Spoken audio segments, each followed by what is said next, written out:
Mark, welcome to Women Seeking Wholeness. And I'm glad that we have another male in our midst, that it's not just female directed, Thank female you. centered. Thank you so much for having me. I feel like I'm right at home. I have a wife, I have two daughters. So I've Okay. been living the women wholeness for many, many years now. That's awesome. So you and I were talking sort of before this recording about music. I told you that music is my main way to connect to God, to the divine, and to the cosmos, whatever. It's sometimes the only way that I can tap in, and sometimes the only way that I can even feel anything. And we'll talk a little bit about my musical background, but I'm more curious about yours right now and how this path found you of being like, what do you call yourself? A transformational sound healing expert and thought healer, Thought all through leader. the music, I don't know if the I can. medium of music. Yes. So, I would love to say it was my masterful, great idea at a young age that I wanted to do transformational work through music, but that wasn't really the case. I think I started off where all of us kids go. I was inspired by rock and roll. Went to go see one of my favorite bands in concert, proceeded to come home the next day. Dad, you got to give me the guitar, Dad. Dad, guitar, like water on rock. And eventually I got a guitar for my I think it was my 18th birthday. And I picked it up and I never put it down. It was love at first strum. It was something that I did for me. I didn't have this dream of becoming a rock star or anything like that, or certainly not getting involved in sound healing. I just had the best concerts in the safety of my bedroom at home. And it was something that I did for me as I navigated through my life experience. I played music. I had a roommate that played bass. We would jam for hours before work, after work. And Mm. it was just something that has consistently been with me since that time. And, I think probably one of the biggest surprises on my path and journey is that it ended up really becoming such a prevalent part in how I'm expressing myself today. Like I said, it wasn't part of my greater, so to speak, agenda. Right. Were you doing it more just for your own soul, or were you doing it more like, I'm going to perform and help others, or kind of where did you land with that?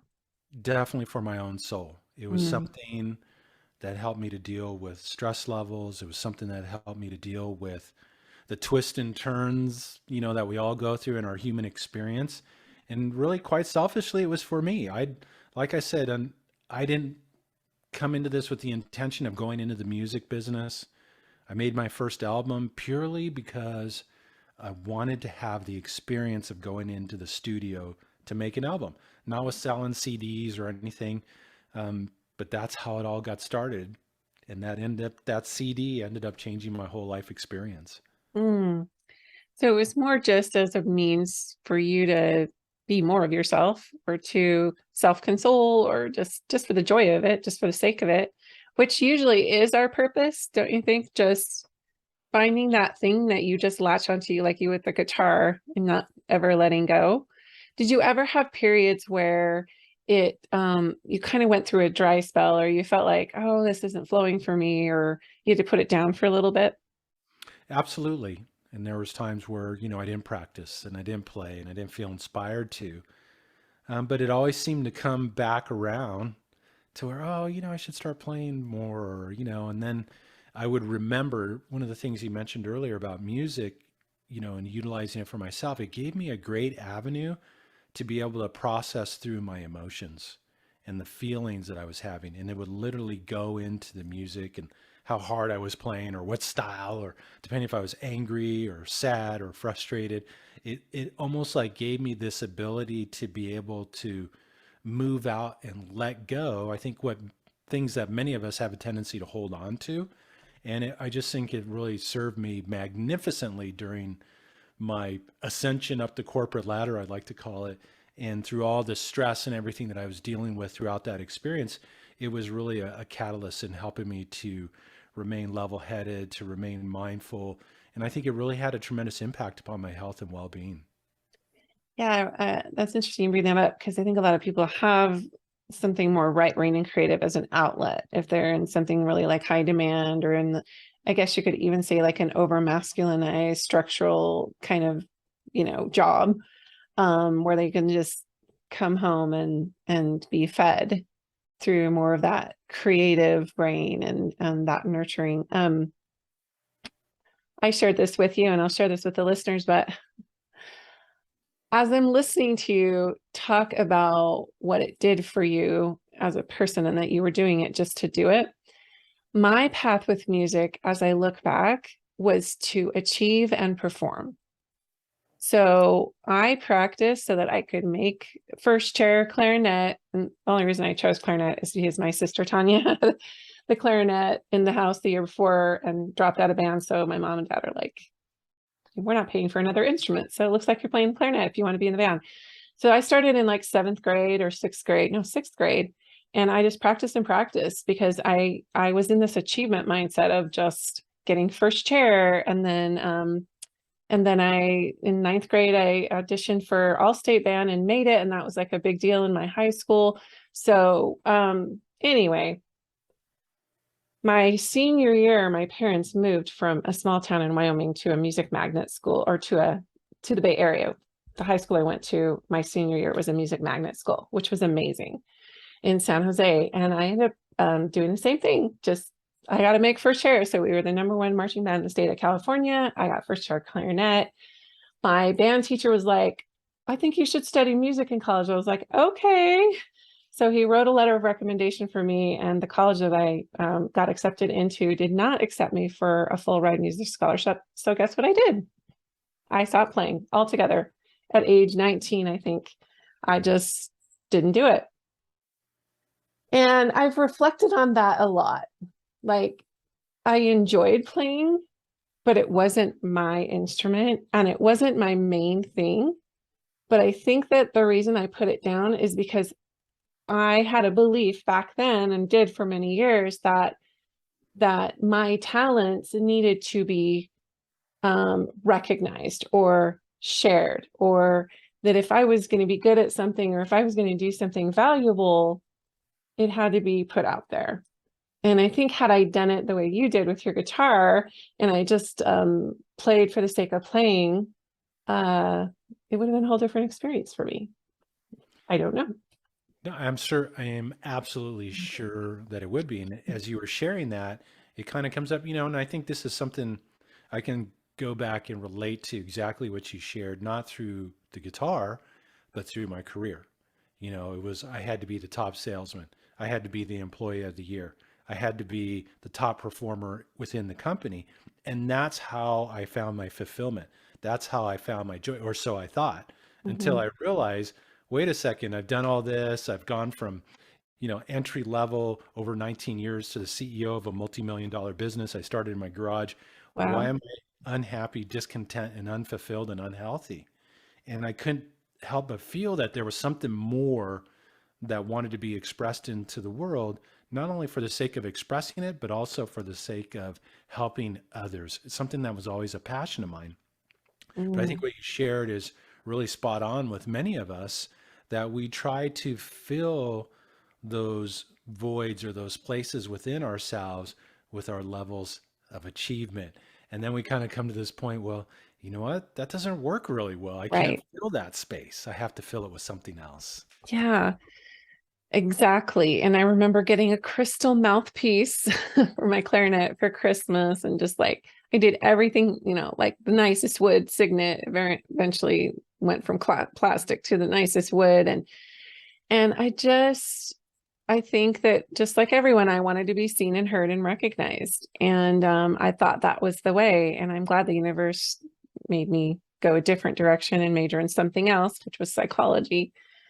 But I told you also that I have a sister 2 years younger.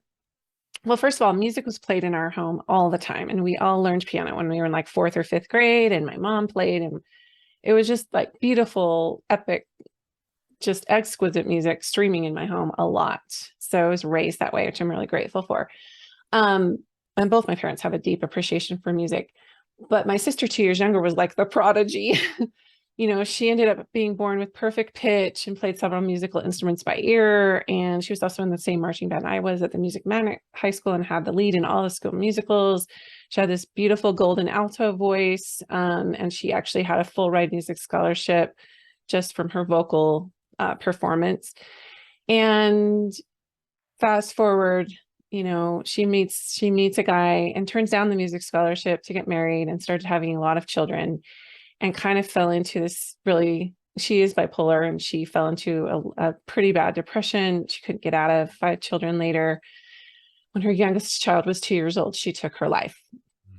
Most of my listeners know the story, but music, the thing that came to me after I was like standing over her grave, literally saying, "I will be your voice," and just all of the heavy grief, and just also feeling a real sense of mission and purpose to get to the heart of what was going on there, is that I felt like her music died inside her.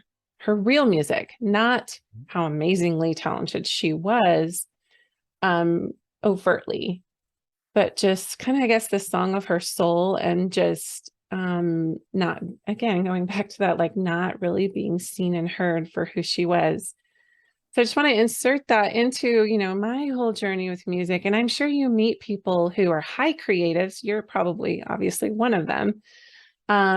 Trying to find that balance between creative tension, meeting the needs of your own soul, meeting the needs of your relationships. And you mentioned a high pressure job. Hers was different. I mean, she had a lot of other pressures um, with her mental illness, and then also just a lot of children and a lot of other responsibilities. So how do you sort of mitigate that creative tension? If I think most of our listeners maybe aren't performers, like maybe they don't play an instrument, but they love music and they want to be able to incorporate it to sort of help heal that creative tension that they might be feeling, trying to manage all the aspects of it. Does that make sense? Like my question, it's kind of a multifaceted, creative tension, whether you're a musician, a writer, whatever it is you want to offer to the world, and trying to counterbalance that with all of the roles and responsibilities we play.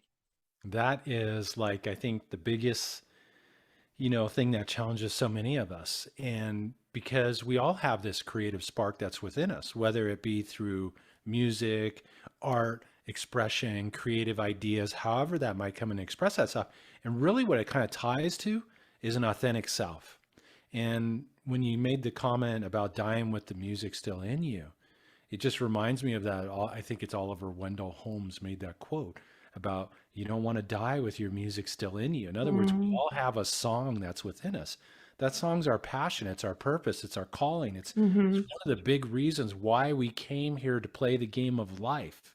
And if you don't express that, if you hold that back and don't shine that to one degree or another, then you're going to start feeling the discontent arise within you, Mm-hmm. dissatisfaction, the feeling that, I'm missing something in life. There's nothing worse when I was in that period. Here I had done all these things and high levels of accomplishment and shiny car and home in Southern California and all the stuff we were quote supposed to do, right? And feeling like there's something I'm missing. There's something more to life. And what I realized was there's this aspect within me that had gotten tucked behind, Mm-hmm. you know, that I wasn't expressing into the world, and a true authentic self, which was partially about music. It was about doing healing work. It was about transformational work and helping people to heal, awaken, and manifest their heart's desires. Such a tremendous passion. And I found ways to integrate it into my work, but not enough to the level where I could feel that joy and that passion of being authentic. Mm-hmm. And so ultimately, I kind of left that whole experience. I walked away from it. My partners thought I was crazy, but really I did it to save my life because I was heading down the wrong pathway, stressed out, unhealthy, overweight. I mean, I was just heading towards some kind of like arrest or cardiac thing or whatever. Yeah. And I'm like going, I don't want to do this. This doesn't feed my Yeah. soul. Like, let me off the hamster wheel. Exactly. So I Mm-hmm. had to take that leap. I probably wouldn't do it the way that I did it now, knowing what I know today, but I still had to do the leap. And then as a result, inherent gifts came to me that I didn't even know were there, Mm. and began to reveal themselves. And then I could begin to start creatively coming up with ways that I could bring those gifts forward to help others on their journey and Mhm. really create a life of meaning, which was something that I was really seeking at that particular point in time. Was I wanted to, create a life of meaning, where I could share wisdom and experience, where I could help people unveil this masterpiece that's within them. And here I was getting caught up doing this, 8 to 10 hour, 12-hour day job. I even brought it home with me and realizing, what, this is not the key. This is the path my Mhm. father set before me, but it's not going to work for me. So I took the leap. It's almost 20 years ago now. Takes a lot of courage to do that. I meet a lot of people, and especially those that I interview on this podcast. I can't tell you how many times they were in corporate or, some kind of meaningful career that they or trajectory that they thought they were on that they thought would be meaningful, and then it wasn't. And then they had this complete 360 where their soul was calling them to do something else, and they resisted and resisted, and finally they said yes, and there was all this fallout, Oh which is yeah. kind of a rite of passage when you step into your true path. But after the fallout, like you said, these dormant gifts, these inherent talents that they had just started to just come out. And for anyone listening who's like, well, I'm just doing a job I hate just to pay the bills, but pays the bills and I can't just quit my job, How did you do that? How did you like bridge that over? What did I that process look like? You said you would do it differently now, but Well, yes, because you say, well, that was a courageous moment of yours. And I said, actually, it was probably more of a brief moment of insanity. I just, and and quite honestly, I'll be honest, I had a chip on my shoulder. I was definitely, because of what I had done in the high tech world, I was a little bit arrogant. I had a little bit of chip on my shoulder. I thought, I can make a transition. I'm going to become a motivational speaker. That's what I wanted to do.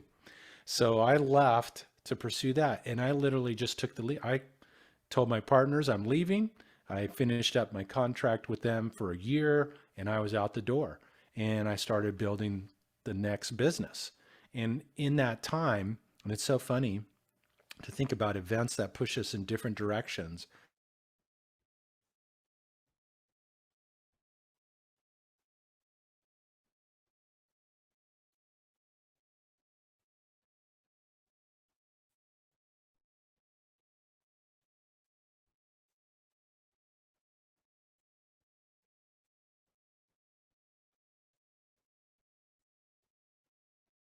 I was involved in a mastermind group. Oh, woman, man, she was extraordinary and has served me greatly over the course of my electronics career. Thank you.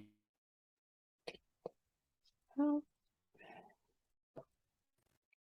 sorry about that. It looks like we lost our connection, but we're still recording. Okay, let's see. So where was I? I was telling you about the experience. You're gonna have to do a little editing, huh? Yeah, it's okay. My son, that's 25. He does the editing for me. Oh, that's awesome. My That's son awesome. Noah. So, as I was saying, I had this unique experience in this mastermind group I was involved in, and it had served me greatly over the course of my electronics career. Mm-hmm.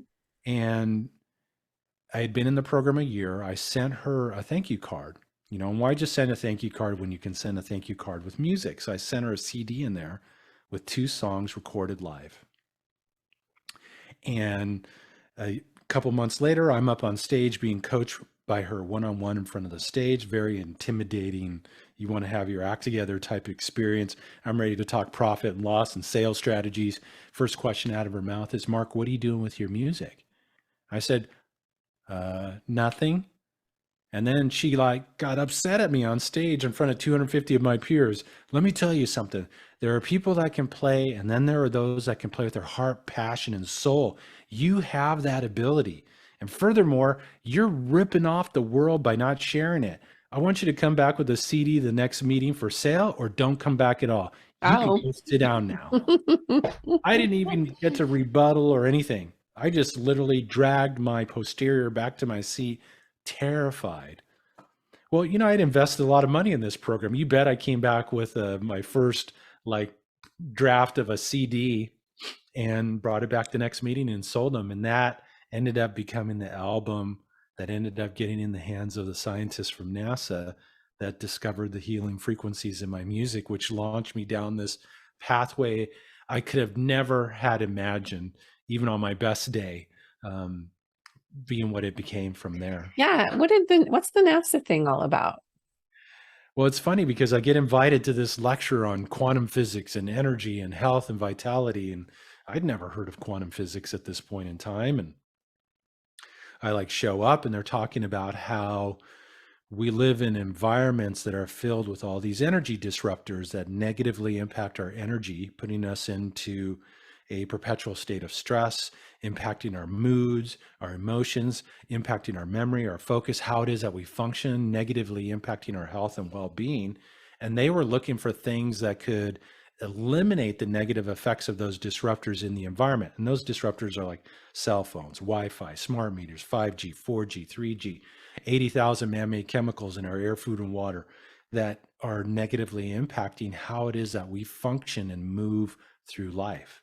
Mm-hmm. So at this lecture, they have me come up on stage, I play, and I see people's energy shift instantly in front of my eyes while I'm playing. I'm like going, what the heck is this? And out of that whole event experience, I find out that there's frequencies coming through me, coming through the music, that are helping people to tune their field, regardless of what they're being exposed to in their environment, dramatically reducing stress, improving memory, focus, enhancing creativity, intuition, putting the body into an optimal state of healing, actually physically increasing strength, flexibility, endurance, coordination, and balance, and started me down this path of doing health and wellness music. And from there, it opened up to really helping people move past the most powerful, negative, detrimental interrupter in the universe, that being our own limiting thoughts, beliefs, and perceptions.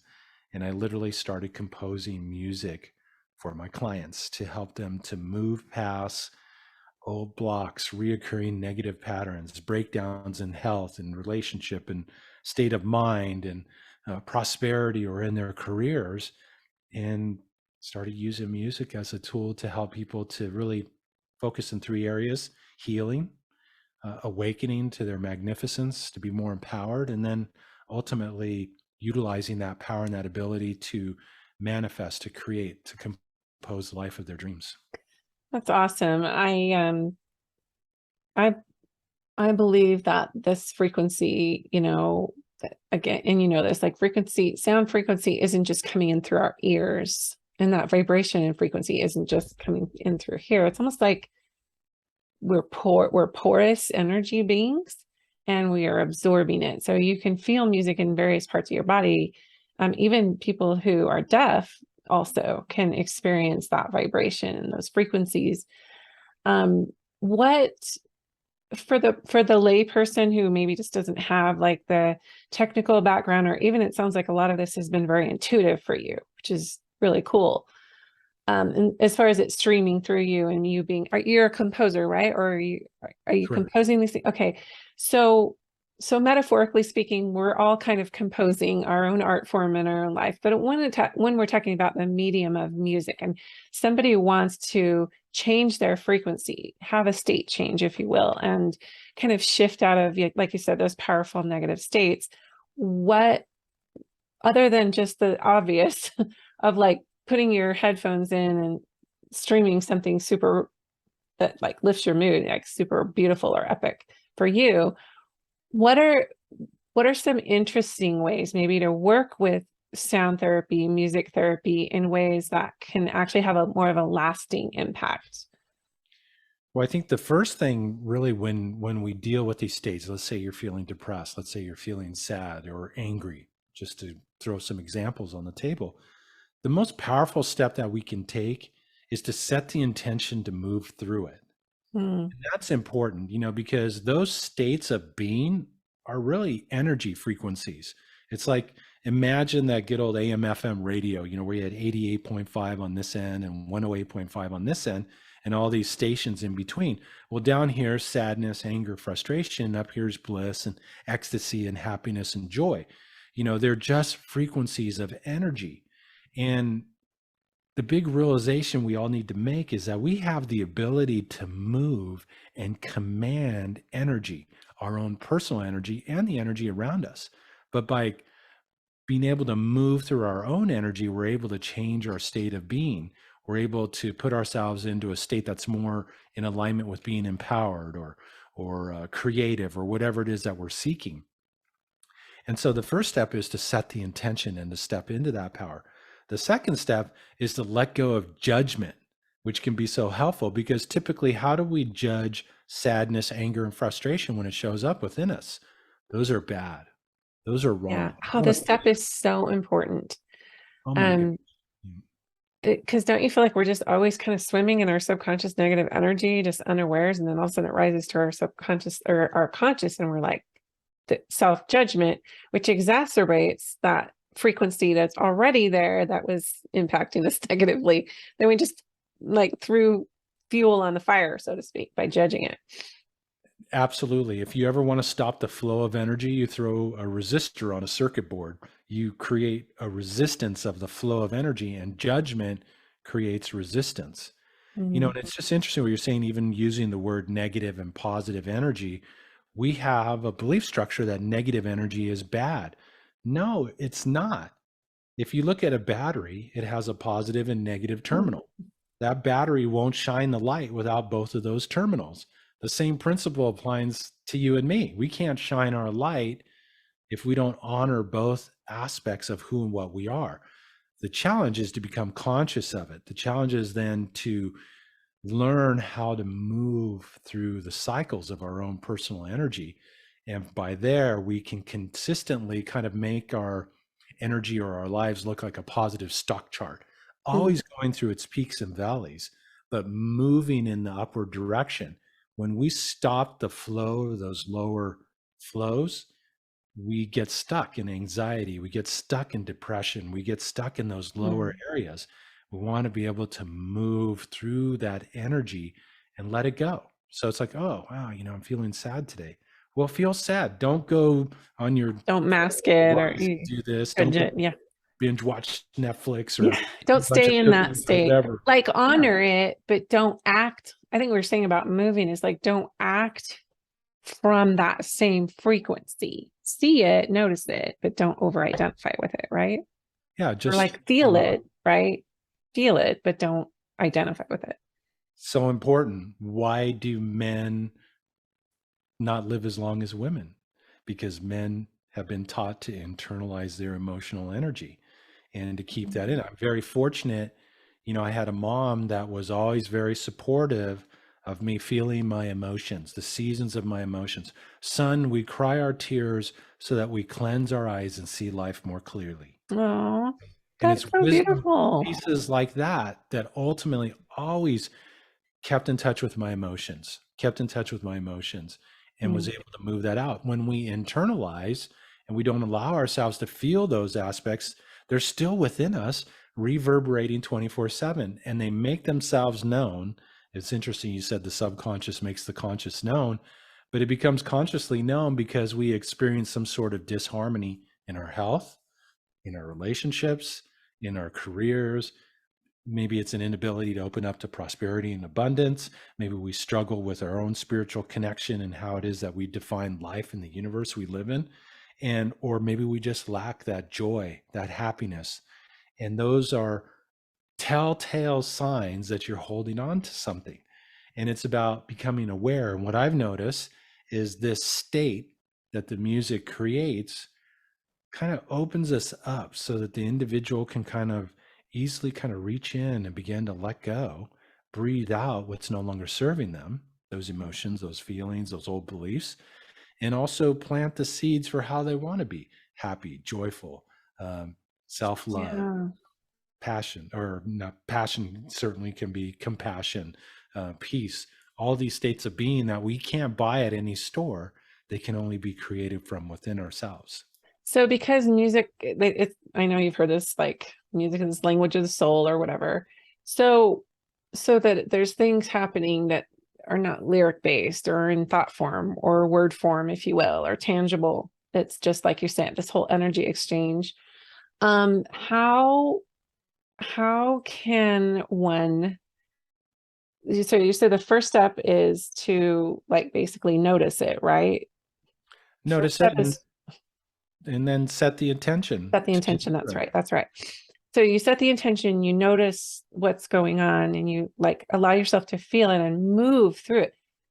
Take us through how can you utilize music in particular to do this? Like when you say set an intention, it's like, okay, I want to feel a certain way, because Mhm. usually we're emotion driven. So we think we want some tangible, but we actually want to feel a certain thing. So let's say I choose a song that might be compatible with my intention. Is that, You or certainly can. Music in itself is inherently powerful. And we know this. You were sharing earlier about your experiences with music and how it makes you feel. And music has the ability to convey information that bypass the whole left brain critical thinking part of ourselves. Yes, you could have lyrics, but myself being an instrumentalist, there's no thinking. Somebody could listen to the same song in Russia or Mexico or the United States, have a completely different experience, but no interpretation or nothing running through their filter system of their mind. And that's the beautiful power of music. So basically, what I do is I bring forth an energy healing work, and I use music as a way to get it out into the world. And one day when I first started my journey, a friend of mine sent me this note and a link to a sound healing event in Santa Fe, New Mexico. So I go and watch the video, and there's all these like boring scientist guys talking about reverberation and stuff. I'm like going, oh my gosh, there's no way I'm going to sit through 2 days of this.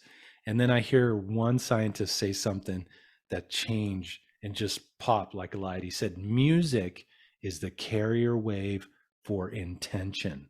mm, That's powerful. You mean I could put love into music and send it out? I could put compassion into music and send it out. I could put forgiveness into music and send it out and have it have an impact on people's lives. And out of that little video, one day I'm doing a session with a young lady who came to me with a very common issue, 10 years creating dysfunctional relationships. So we're having a chat, and I'm hearing, okay, who are you resentful against? And so I did a little digging and prying, and ended up she had some unresolved issues against her dad. And so I just asked her one question. I said, you open to forgiving your father? She said, yes. I said, I'm going to play you a piece of music on forgiveness. I just got this intuitive hit one day. So I grabbed the guitar, and it's almost like the guitar played me. Out comes a song I'd never played before with the intention of forgiveness. I recorded it in the studio, and I sent it to her. I said, just play this in your environment. Let's see what happens. She calls me up 3 days later. Mark, you're not going to believe this. I said, what's up? My dad called me today out mhm, of the blue and says, are you willing to sit down and talk about reconciliation and forgiveness? You don't understand. My dad is like macho man guy. He would never do anything like this. The biggest lesson we all need to learn is the outer is a reflection of the inner. You want to change your outer world, you change your inner world. That's where all change and transformation comes from. She set the intention to forgive, played this music in her environment. What shows up? An opportunity to forgive the man she needed to forgive, because basically over the last 10 years, she'd been creating dysfunctional relationships with different men who were really trying to heal the relationships that she had with her father. And mhm. so out of that, she was able to move through that aspect and create this whole beautiful experience, and ultimately open up to creating the relationship that she had always dreamed of. Yeah, And it's really nice. that's the beauty of disharmony when it shows up in our lives, is it's always revealing something to us. Don't fight it. Don't run from it. Don't make yourself wrong for having it. Inquire with it. What are you here to Yeah. teach me? What are you here to reveal? What do I need to let go of it as a result of you showing up in my experience? And that is how we can release and let go what's no longer serving us. And we can bring in higher states of being that are more in alignment with the life that we truly want to create and manifest. I just love the idea of using music intentionally this way. Like I'm very visual. So like visualizing like that vibrational carriage of the notes and the sound. But I love the cello. I know that's more basal, like lower chakra, but it's just very, very, and like melancholy music. I don't know what it's working through me. Beautiful instrument. Sorrows of my ancestors. I will feel these things really deeply, but I like the idea of letting the music stream through you and like work its magic, if you will, energetically and doing its thing and just being in a state of openness and allowing and then letting it, stream out. Um, or whatever, whatever the intelligence of your body wants to do with that piece of music. I can Right. just tell you, like, one of my favorite practices to do is to journal with instrumental music. And I mean, like, beautiful, beautiful instrumental music. And I've had I know the difference between doing it with music and doing it without. It's Mhm. almost like there's a flow state that happens, and like you said, I'm getting out of my logic brain and I'm accessing kind of more of my soul voice. And I know the music is facilitating that. And that is absolutely true. In fact, there was a great study that was done by Dr. David Hawkins. He featured it in his book entitled Power versus Force. Yeah, it's a good He book. calibrated different music, that some music created perhaps maybe with hate lyrics and stuff like that would take energy away and make you weaker. And then other music like Mozart and beautiful pieces would give you energy and help lift you up. So there are definitely inherent powers within music itself. And I think a lot of it has to do with the intention of the artist, what it Mhm. is that they were putting out, whether they were conscious of it or not, what they're Right. putting into their music. Music conveys that out into the world. Yeah. And And sometimes these artists are like, it's cathartic for them, but it's not coming from the best place.